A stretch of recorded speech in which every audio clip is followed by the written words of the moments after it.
For centuries, astronomers believed that our sun sat near the center of the Milky Way, but scattered across the sky were mysterious, glittering swarms of ancient stars that hinted at a very different picture of our galaxy. One of them is M13, the Great Globular Cluster in Hercules, a spectacular ball of stars that you can see through a backyard telescope tonight. Together, we'll follow the remarkable chain of discoveries that turned objects like M13 into a map of the Milky Way. And then we'll go outside to see it for ourselves.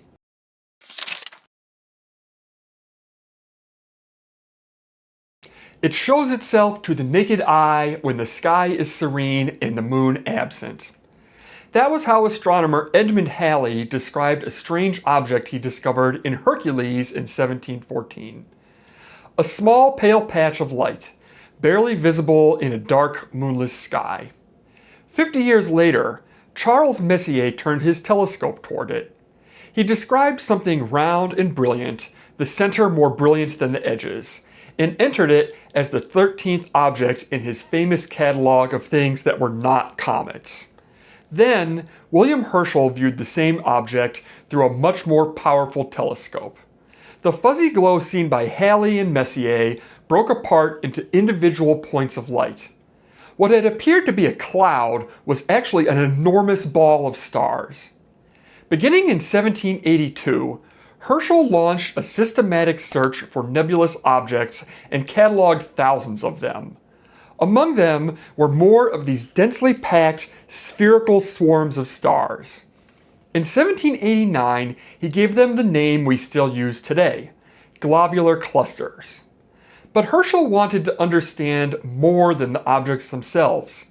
He wanted to know what the Milky Way looked like, and where our sun sat inside of it. His method was simple. He pointed his telescope in hundreds of directions and counted the stars. Imagine for a moment standing inside a forest. In one direction, you might see only a few trees before reaching the edge, but in another, they might stretch out much further into the distance. Herschel reasoned that the more stars he saw in a particular direction, the further the Milky Way must extend. After counting 683 sections of sky, which he called star gauges, Herschel produced a broad, flattened map of the Milky Way with the sun positioned close to its center. It was an ingenious method built on two assumptions: that stars were distributed somewhat evenly, and that his telescope could see all the way to the galaxy's edge. But both assumptions would eventually prove to be flawed. Stars are not evenly distributed, and vast clouds of dust block our view through large portions of the Milky Way. Herschel's map showed only the region around the sun that his telescope could penetrate. What Herschel had mapped was not the full extent of the galaxy, but the limits of what his telescope could see. Herschel had successfully resolved globular clusters like M13 into individual stars, but his map of the Milky Way was incomplete. Even so, that map in its centrally positioned sun would endure for more than a century. Astronomers could count the stars, but they could not reliably determine their distances. Solving that problem would require an entirely different kind of observation. The breakthrough came from a woman performing work that looked, at least on paper, almost clerical. In the early 1900s, Harvard College Observatory employed women with the job title of computer to perform the painstaking work of measuring and cataloging stars from photographic glass plates. One of them was Henrietta Swan Leavitt, who was assigned to study variable stars, or stars whose apparent brightness changes over time. Put simply, their brightness appears to pulse. While examining variables in the Magellanic Clouds, Leavitt noticed that a particular group of stars followed a remarkable pattern. These were called Cepheid variables, and the timing of a Cepheid's pulsation was directly related to its true brightness. Cepheids that took longer to complete a cycle were measurably brighter, while those that pulsed more quickly were dimmer. Once astronomers calibrated that relationship, they could measure how long a Cepheid took to brighten and fade, and then use that timing to determine how much light the star was actually producing. A Cepheid acts as a known, measurable light source. As an example, a flashlight of known brightness appears dimmer the further away it gets. A star behaves the same way. If astronomers knew how bright a Cepheid truly was, they could compare that with how bright it appeared from Earth and estimate how far away it actually was. For the first time, the steady rhythm of a star brightening and fading could be transformed into a measuring stick for the universe. Importantly, some of those same kinds of variable stars could be found inside globular clusters like M13, offering astronomers a way to finally measure how far away the clusters were. When an astronomer eventually put that new tool to work, the map of the Milky Way would reveal something that no one was prepared to see. M13 is one of the brightest globular clusters in the sky, located in the constellation Hercules. Even a very small telescope can reveal it from heavily light-polluted skies. Hercules is prominent throughout the summer, but its stars are not especially bright. To find it, begin with two easier landmarks, Vega and Arcturus. Hercules lies in the broad area between them. Look for the keystone, a slightly tapered group of 4 stars that forms the body of Hercules. Imagine it sitting upright at the top of an arch. M13 lies along its right-hand side, roughly 1/3 of the way down between the 2 stars. From an extremely dark location, M13 is technically visible to the naked eye. Through binoculars or a finder scope, it appears as a small, round patch of light. But with 5 or 6 inches of aperture, the dense center should begin showing a distinctly grainy texture, with individual stars gradually emerging from the glow. The difference between seeing a faint patch and resolving the stars inside it was the first major breakthrough in this story. So I took 2 very different telescopes into my heavily light-polluted backyard to see whether I could recreate it for myself.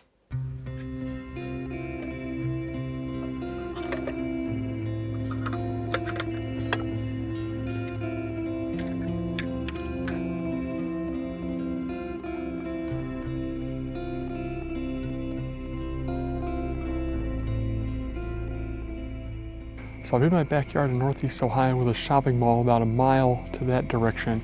And I've got M13 in my telescope here. This is just a little 70mm Mach Sutov. And even from these highly light polluted skies, I had no problem finding this beautiful globular cluster. And especially in this small telescope with relatively little aperture, it makes me think back to in 1714 when Edmond Halley observed this object and said that he could see it naked eye. Now obviously here in these light polluted conditions we can't see it naked eye, although I have seen it naked eye from Cherry Springs State Park in Dark, Pennsylvania. M13 in this small telescope right here is very visible as a glowing bright spot in the sky, but I definitely cannot resolve individual stars. And as you sit here and let your eyes adapt a little bit more to the view, you can see more shape and definition appear out of it. Let's go over to the 6-inch and see how it looks different. Looking at this object in this 6-inch telescope, I can just start to resolve some of the stars in the cluster. It almost appears to be like grains of salt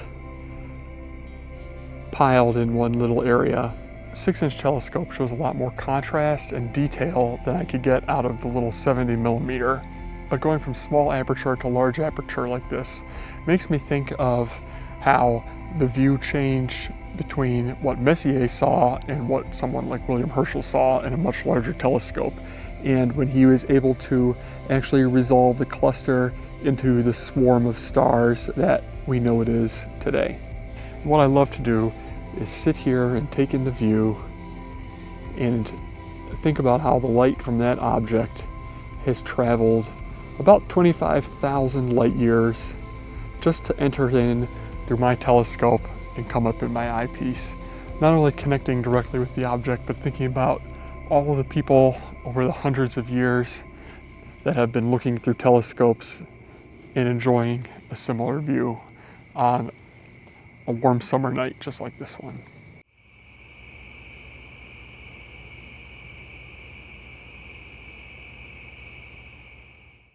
That grainy ball of light in your eyepiece was one of a group that was about to redraw our picture of the galaxy.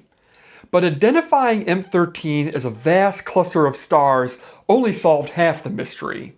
The other half was its location, and figuring that out would take one of the most brilliant pieces of detective work in the history of astronomy. In the 1830s, William Herschel's son John, a major astronomer in his own right, noticed something peculiar about globular clusters. Most of the known examples were concentrated within a relatively small area of sky near the constellation Sagittarius. No one understood what that concentration meant, but nearly a century later it would combine with Henrietta Swan Leavitt's work on variable stars to transform our understanding of the Milky Way.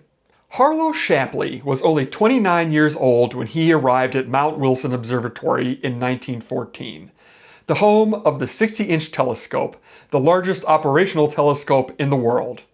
There, Shapley began searching globular clusters for variable stars and using them to estimate the clusters' distances from Earth. One by one, the clusters gained depth. They were no longer simply faint objects scattered across the sky.